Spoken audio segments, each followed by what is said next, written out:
Hey, this is Tiffany. Welcome back to my YouTube channel. I am going to address a topic today that I've been wanting to talk about for some time and haven't really felt the right time to do so. I want to incorporate political and international affair topics into my videos. I was inspired today. I watched a CNN report, and none other than the richest man in the world, Bill Gates, was answering questions from viewers all around the world. And there were questions anything from, do you still think the investment is worth going to college? To, how can I make a difference in this world if I don't have the capital and financial means to create an organization or to donate a significant amount of money? And Bill Gates' answer, brilliant of course, was you have time, you have energy, you have other processes that don't necessarily cost money but can make an impact. So don't think that little efforts don't have the power of going a long ways. And truthfully, aside from Bill Gates' answer, I do know that there are a lot of charity foundations which have people behind them who are terrible at managing their money. It's poorly guided, poorly directed, and ultimately it doesn't serve it a higher purpose in optimizing the value of what the donors are trying to offer the people who really need the assistance, anything from education to shelter to food. So absolutely, I think that you should never ever think that your ability to donate and help in charitable means to other people in this world is limited to your current financial economic status. There are many ways to help and to make a difference. So hold on to that thought. Something that came to mind is I want to start trying to educate myself more and other people about international and political affairs.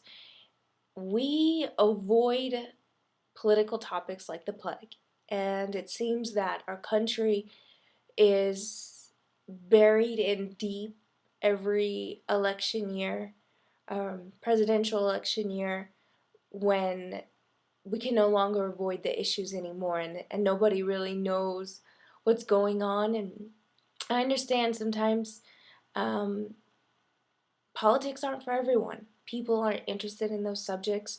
Quite frankly, they have so many other things going on in their lives that they're not going to follow it closely, and it's easier to align with a party than to have to understand all the issues. However, I also think that there are people out there who really want to try to understand what's going on better. They want to make an educated vote, but the way the issues are presented, sometimes it's too complex, and because they have not been following in a incremental way of what's going on, it's much more difficult to put all the pieces together presidential election year and determine who is the best candidate and which party aligns most with their values. I want to start owning the issues more. I want to start trying to help other people to at least understand certain topics. I will never compare to anything like Aaron Burnett or CNN or Anderson Cooper, but maybe there is certain people that will get perspectives that I share, and it'll make possibly more sense to them or bring more clarity hearing it a second time around. So that's something I want to do, and I believe in owning the issues more. My computer died, so one moment. I believe in owning the issues more. Politics interests me a lot. International affairs interest me a lot. Doesn't mean I'll ever run for an office. It's so early in my life to really know something like that for certain. Never say never, but I definitely don't box myself into certain things like commitments like that.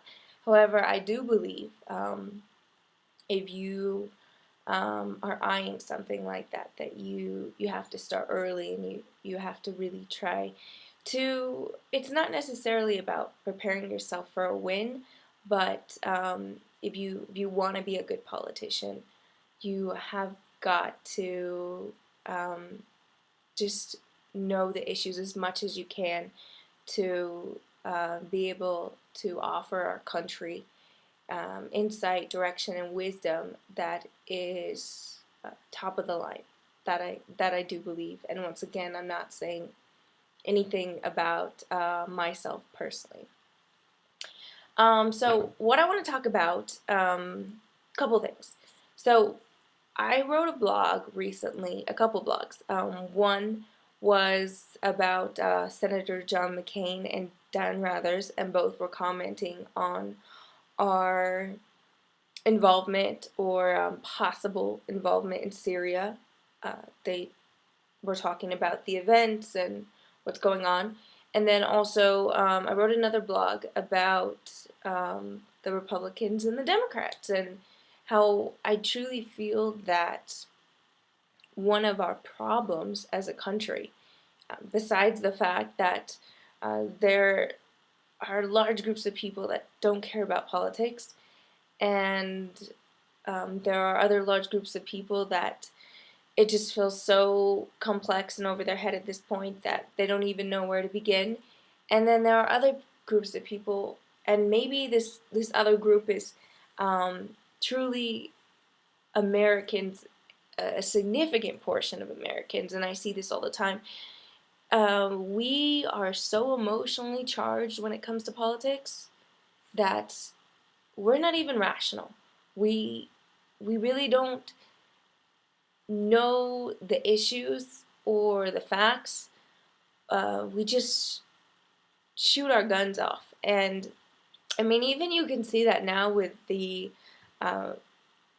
GOP candidates. Some of the remarks they make to each other are just so exaggerated, so loaded, and somewhat so blatantly ignorant that it just seems like they're fillers to make themselves look good and the other person look bad.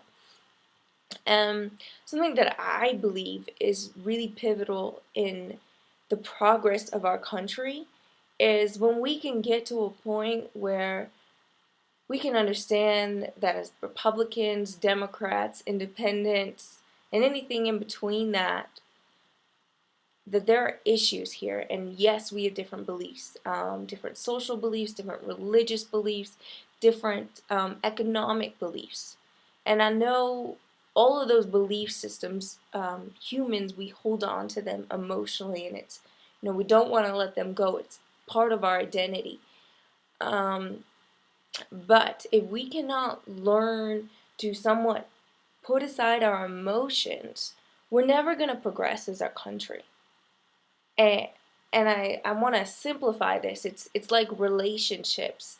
Sometimes two people are so emotionally charged that nothing that's going on between them is going to solve anything, because they're not logical and they can't even address the real issues that might be causing problems in the relationship. I think as a country we have to try to get back to the facts. And I love the fact that we have different news stations in our country, and even though I am a huge fan of CNN, it's good we have Fox, because there's always a need to balance things out. And If I were to talk about my political alliances, I would say there are certain things from both parties that I agree about and agree with, and then there's certain things from both parties that I disagree with, and at the end of the day, I find the issues that really are most important to me as a voter, and I choose the majority in terms of check, yes, no, and go with that party. And so I want to encourage people to try to be less emotional about politics. I know politics are totally emotionally charged. Our candidates haven't even gotten past that point of being less emotional. So I guess, as voters, we can somewhat show a maturity. We can try to talk about the issues more, try to learn more, try to educate ourselves more, because true genius, true solutions, true creativity, it comes through those perspectives.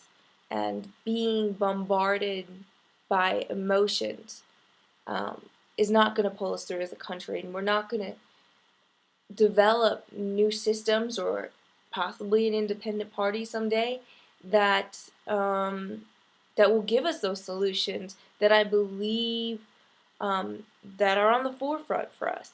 If we cannot learn to be less emotional, we have to approach it from more of a solution-seeking perspective. Okay, so I actually have 15 minutes now for a YouTube video, which is awesome. I got that memo and I was like, thank goodness I'm someone who needs that. So to get to my issue, Syria, and I only have like 3 minutes left now, so I gotta be quick. So I want to keep this brief and simple to try to help people understand what's going on. Right now, there's basically a group within Syria that is fighting against the Syrian government. And the president, Bashar al-Assad, and his men and his military have the clear power, force, weaponry, men, and supplies to withstand and hold their ground on the the rioting, the rebellion that the Syrian people have made the stance on taking. And it's so sad right now. We see so many disturbing images of children being killed, people who are malnourished, people who are starving. We see all of this, and it's so heartbreaking. And right away, I mean, I've heard politicians like Senator McCain who, I mean, if he was president right now, we'd probably be in Syria already.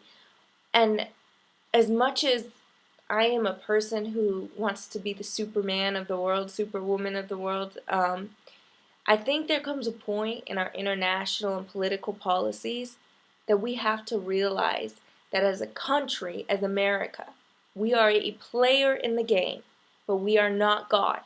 And there is only so much in our capacity that we can continue to do internationally without starting to affect and cause detriments within our own country. And I mean, you look at, we just left Iraq. We are trying to leave Afghanistan in 2014. And, Erin Burnett tonight on Out Front, she was awesome because she was really trying to pinpoint the men she was interviewing and saying, tell me, what is our goal? What have we accomplished? What can we say our landmarks are? And what can we use to distinguish, are we a winner? What makes us successful? And my main point is this, because I have to be brief here. We try to simplify our international policies when they're so much more complex than that. If we were to go into Syria, we don't only have to think about how much money can we put on the line. We have to think about our men. We have to think about rebuilding Syria. if we destroy their government. So there's a lot of issues, and I want to encourage people to understand that oftentimes when America gets involved, we don't simplify things. We broaden the war. We make it more difficult. And we lose our men, our money, and ultimately, even though our desire was to help and save lives, statistically and historically, that's not being illustrated. That doesn't happen, and that's a wonderful intention. But we have to be mindful of these things. So that's it. I will be back with more videos. Feel free to comment. I know you may disagree with me. Have tact. I think that's a brilliant thing. But even if you don't, I'm getting thick skin because I will continue to talk about these topics. Wish you the best. Goodbye.